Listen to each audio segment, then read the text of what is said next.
अगर आप भी चाहते हैं कि बेबो म्यूजिक के वीडियो सबसे पहले आप तक पहुंचे तो लाल बटन को दबा के चैनल को सब्सक्राइब करें और साथ में बेल आइकन दबाना ना भूलें।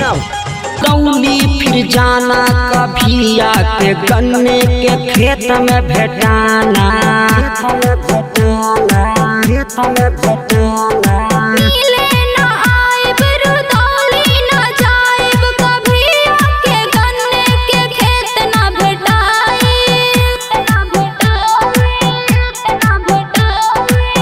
हम भी तुझको दिल जान से ही चाहा हूँ, तू भी देख ले ये कटीली निगाहों से।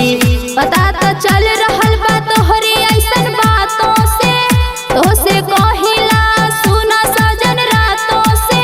दे दे दिल पे फिकर कहिला हम सफर, तो से बाटे न कोनो निशानी। जखौली बजरिया में मिले तू आई हो, जखौली बजरिया में मिले तू आई हो। जवानी का चिखला तू हमके चिखई हो, डीजे ज्योति प्रकाश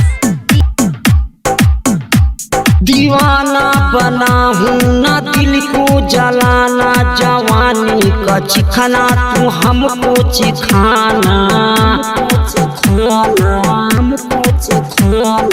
दिल से कहिला हम मन के मनाए। जवानी के चिखना ना तोहके चिखाए। मनुष्य राजा कहे सुना हमर जानू हो, तुम्हारे नावे करूँ सारी जिंदगानी हो। टाइटर रामचंद्र हवे मोर सजनवा हो, आई के सुन ला सारे माई मनवा हो। रामचंद्र सजन अब होई मिलन, तू ता दर्शन देख के जवानी। जखौली बजरिया में मिले तू आई हो, जखौली बजरिया में मिले तू आई हो। जवानी का चिखला तू हमके चिखई हो,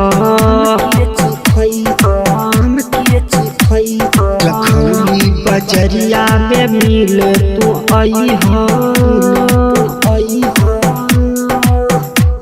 जखौली बजरिया में मिले तू आई हो। जवानी का चिखला तू हमके चिखई हो। जखौली